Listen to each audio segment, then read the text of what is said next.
Assalamu alaikum, my name is Shan Ali and I'm here with a young American Muslim, Baba Ali, who's here with us to talk about his game Mecca to Medina, which is a big hit in the United States with Muslims and non-Muslims. So what inspired you to make this game? Someone was visiting him, they knocked on my door and said, hey, we got some brothers over, we want to play a game. Do you have any board games? I'm like, I used to play video games, I really don't have board games. So I go look through my closet and eventually I find a Monopoly. Pretty much brand new. So you want Monopoly? I was like, nah, looking for something different. So I closed the door. I was like, you know, it'd be really cool if we had like a Muslim board game, but a board game that anyone can play. It doesn't have to be like, you don't have to have prerequisite Islamic knowledge just to be good at it, but with the Muslim theme. So after that, I started making a game, and the game was Mecca to Medina.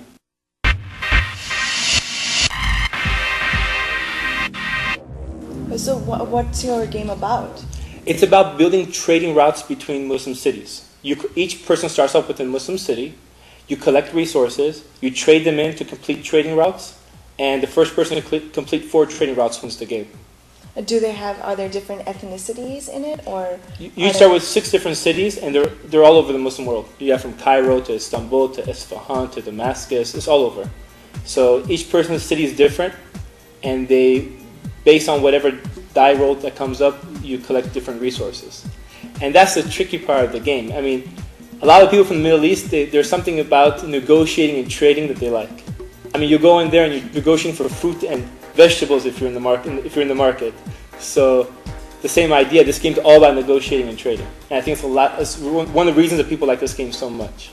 It seems like the game has really taken off, and it seems like it's a family game, and it's a game that children can play with their parents or just amongst themselves. And from what you told me earlier, it's taken off with non-Muslims as well. How come it's taken off with like the non-Muslim community as well as the Muslim community? Yeah, as I said before, it's like so many Muslim games all require pre-Islamic knowledge. If you have a game like Monopoly, for example, which is basically about trespassing, you land on my property, you pay me money. But you don't have to be. It doesn't make a difference what religion you're from. But they can still teach you the principles that they want to teach you. This game's the same idea. You have Islamic principles.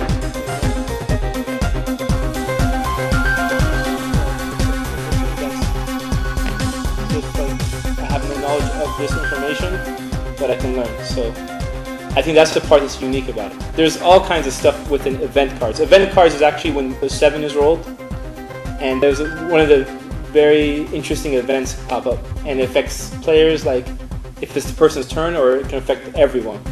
So tell me how does this work? How do I play this game? The instruction book is very simple. The idea was to explain the game in less than 5 minutes. Most people who play the game, they understand less than 5 minutes. Usually the first person who buys it, reads the instructions, understands it very quickly, then everybody else just says, how do I play? And they show them and they start playing. So I want to make it very easy.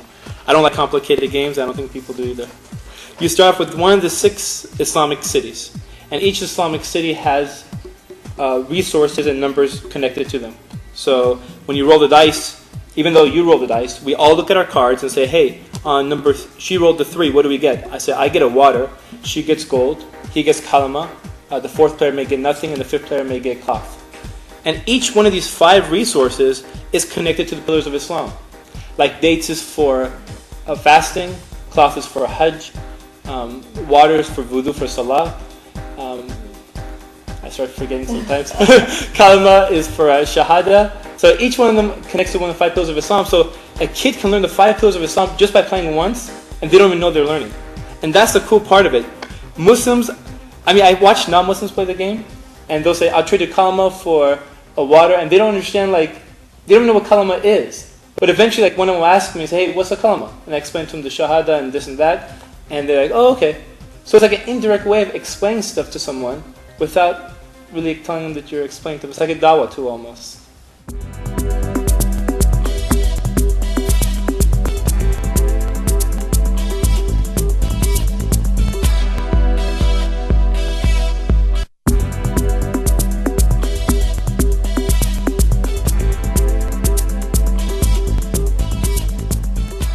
What are you trying to communicate to people then? I'm trying to communicate that I made a game that anyone can play and anyone can enjoy, and you can learn Islamic principles through them. Let me give you some examples.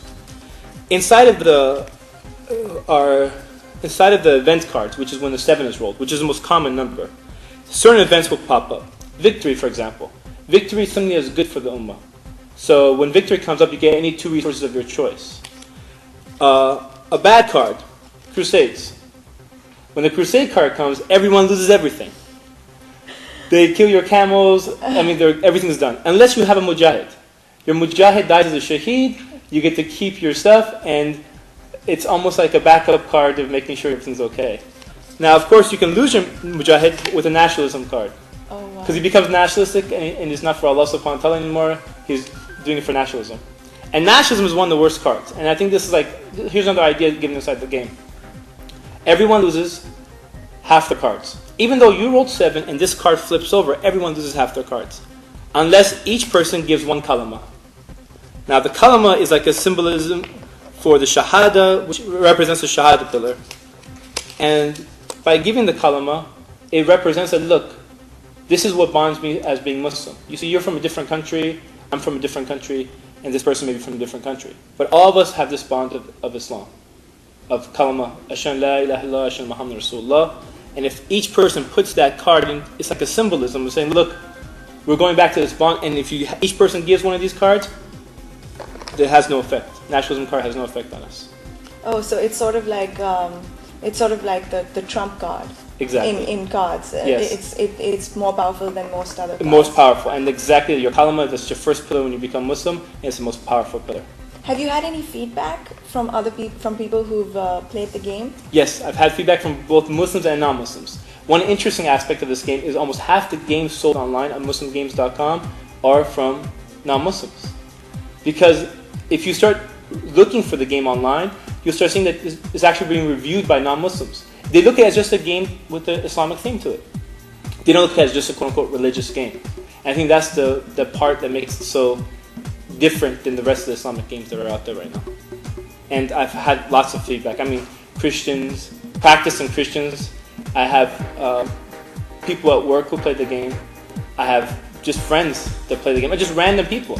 Attorneys that buy the game and they play the game. It was like, it just blew me out of the water. It was like, wow, I didn't know this many people would be interested in an Islamic game. But they don't look at it as a religious game. They look at it as a fun game. So children have been playing this game as well as adults? Yes. The game advises 8 and above, but at the last conference when we took the game, we had kids as young as 5 years old playing the game. So I was amazed that actually a 5-year-old picked up the game.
So I've had sisters-only games, I had young kids-only games, I had adults. I even had one with just the parents playing. That was interesting. I mean, I hear stories about the game being played in different areas, which I wasn't there to see it, but it's just amazing when I get the feedback. I'll give you one story, quick story. There was a brother that told me that a game was taken by a young kid to a school, to an Islamic school in Los Angeles, and the kids start playing it, and then other kids want to start playing with them, so they all start playing together. A teacher came by, looked at the thing, and said, "Wow, this is interesting." So she took the game, and eventually the board members of the school started playing it. It was like a chain reaction. It was a chain reaction. They ordered 20 copies of the game. Wow. So I was like, a little kid became my #1 salesman that day for selling the game, and it's just, that's the way we've been selling. One person buys the game, takes it to their friends.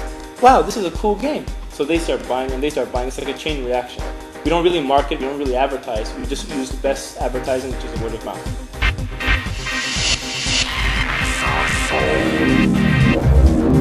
Okay, what's your name? Bilal what? Okay, you won. How was the game? Good. You liked it? Yes. You gonna win the Xbox tomorrow? Inshallah. Okay, inshallah. Cars, but do I do water?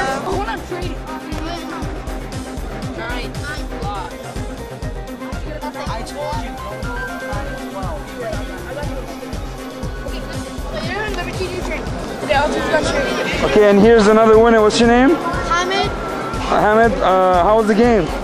right? You gonna win the Xbox? I don't know. Okay. How was the game? Fun, it was great.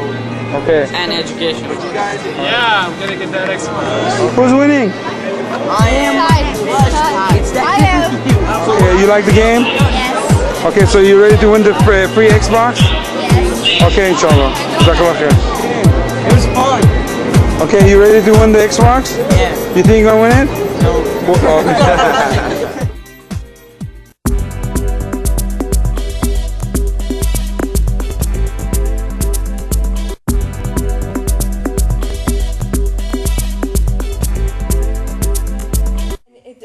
Is this game available nationwide? Can I get it anywhere, no matter where I am in the United States? Yes, actually we have it on the web, which is the best place to get it. A lot of vendors carry our game, and if you start searching for it, it's usually sold out. So Wow. if you want to make sure it's not sold out, go straight to the source. You can go to muslimgames.com, and at Muslim Games we have this is our first game. It's only been out for 4 months, but we've sold almost 800 games so far. So we are, inshallah, our goal is to keep making Muslim games for Muslims and continuously keep making it for them. So different games, each one unique. And the whole slogan for Muslim Games is a game for every Muslim. So It seems like this is a great way to get families together, you know, especially with parents working and parents and not having time to spend with their children. It seems like this is a good way to get the family together. yes, actually it's when people come to the convention, that's a great time for me to show people the game. Families are usually together. And I tell the brother, I say, when was the last time you saw this many kids playing an Islamic game? And they usually nod their head and say, never. I said, so can I get you, if I have caught your interest, let me get a few minutes of your time, your family can sit down and play the game together. So the family sometimes says yes if they have time, and they'll start playing. And soon I start seeing them get really into it and start enjoying it. And I walk up to the parents and I say, do you sit down with your kids like this on a continuous basis and play a game? I mean, some parents tell me they can't eat dinners with the kids together anymore because everyone has their own schedule. It's a very good excuse to sit down and have the family together. The same reason you bring food to the table, you can bring the game to the table, and you can discuss Islamic issues. I mean, I had one parent that sent me an email that says, brother, this is fantastic. I actually got a chance to sit down and talk to my daughter about Islamic stuff in a natural way. Because when the kalima comes up, when fasting pillar comes up, I can start talking about fasting without saying, okay, you know what, sit down, I want to talk to you about Islam. I think that's very unnatural. You do it in a natural way, I think you can bring families together and actually enjoy time together. It seems like there are multiple messages being sent out here. There's messages for Muslims and how they can learn about their deen. And then there's messages for non-Muslims about Islam, especially now at a time when Islam is sort of on the rocks around the world, unfortunately. And people don't understand what it is. So how do you think that's affected people? Like, do you think it's going to it's going to take off that way? Yes, I think so. I mean, only feedback I've received so far is positive feedback from both Muslims and non-Muslims. And a lot of non-Muslims ask me questions after they start playing the game. Because there's all these new concepts to them that they're not familiar with, like the word nationalism. It's not really an issue here. But it's something within the Ummah that's dividing us. So it's an issue with the Muslims. Kalama. What is kalama? So you can start talking about the shahada with them, and why is water for the salah pillar? What's salah? And you start explaining these things to them, and it opens a door of like just discussing without them knowing you're doing dawah. Because the way the Christians there's compulsion, they're trying to convert you. People are mostly on the defensive when it comes to any religious discussion. I don't think it's just the Christians. I think it's a lot of different, religions. They have missionaries, which can get very pushy, and that sort of makes you feel more you don't want to be involved in that kind of a thing. It's like it averts your attention and all that. So this is good. This is a subtle way of slipping it in. Yeah, very good. Alhamdulillah. The